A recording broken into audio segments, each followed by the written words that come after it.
So when you, where's my, yeah, so this is my Visual Studio. Okay, so I mean, if you open the file, or you can hit on this new project button, so whatever you like, so you can go with the file, new project, or you can start. So here we are trying to console applications, fine. Okay, so where is my, yep, so we can say next, we can select yeah, I mean, here you need to select which specific .NET Core we're talking about. So .NET Core to the uh, the API or the version of that particular .NET platform that you want to select. You want to select here, and then we have the project name. Again, okay. Am I still recording that particular video?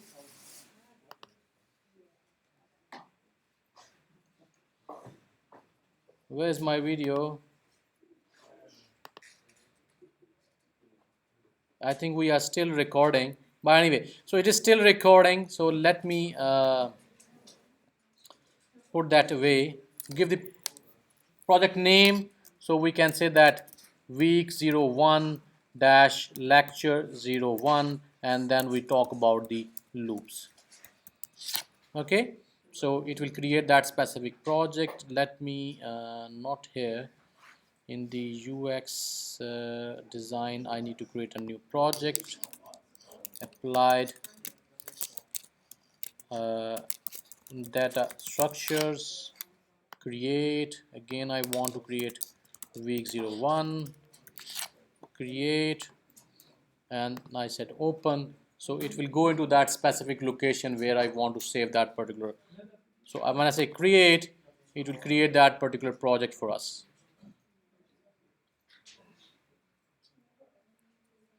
Okay, so this is our main program. You know that everything will be started with the main program. Here we can say that I want to make a static void test for loop.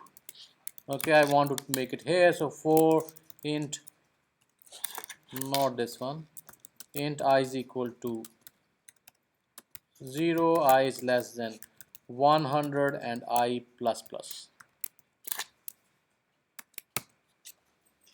If I just simply say that console dot write, or I would say that write line, and I print the value of I.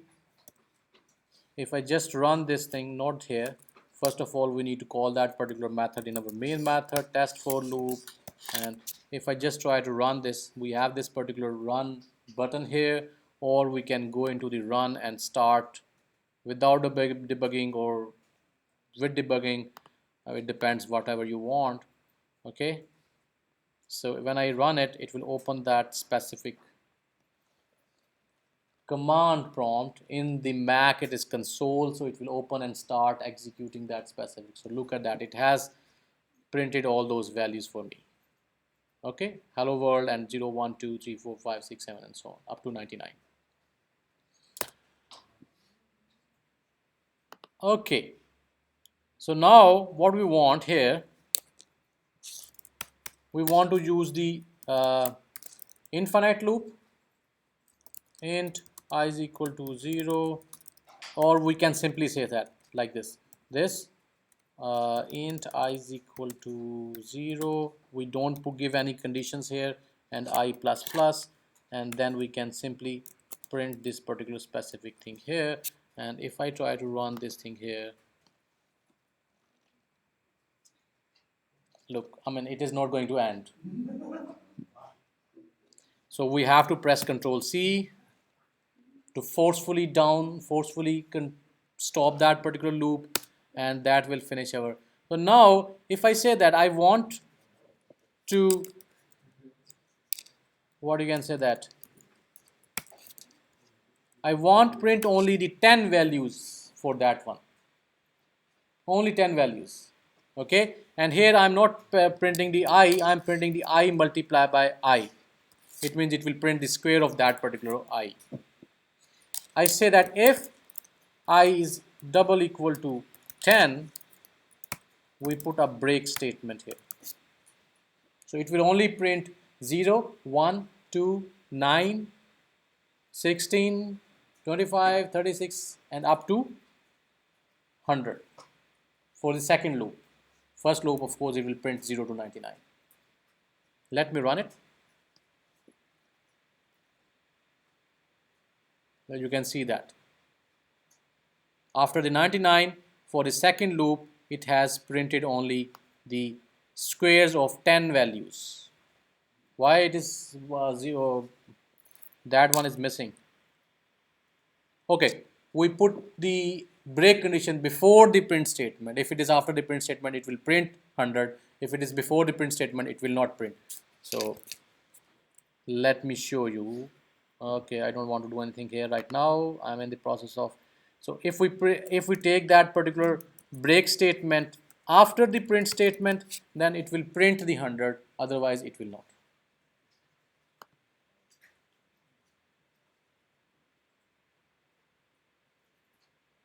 Look.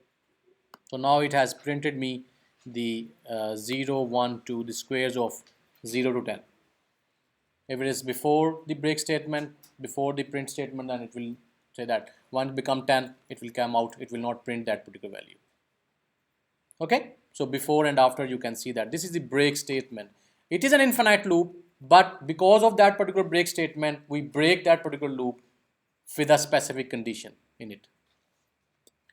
Okay, now the last part, continue. So we have this, and I can keep that particular specifically at 100.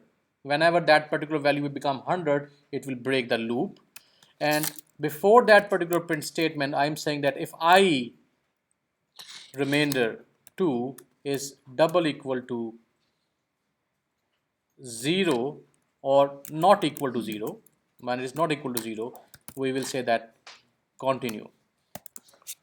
It means from this particular point, it will go back, increase the value of I, check the condition, there is no condition, it's true, so it always comes in. Okay, and then add the value of the 100, it will break that particular loop.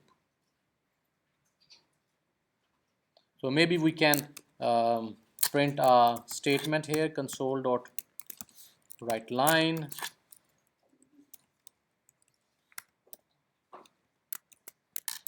We are in the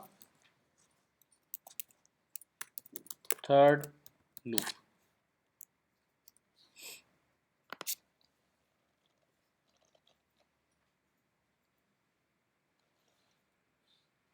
So actually it is printing the squares, not the values itself. So we are in the third loop. So it's only printing me the even numbers which are divisible by 2.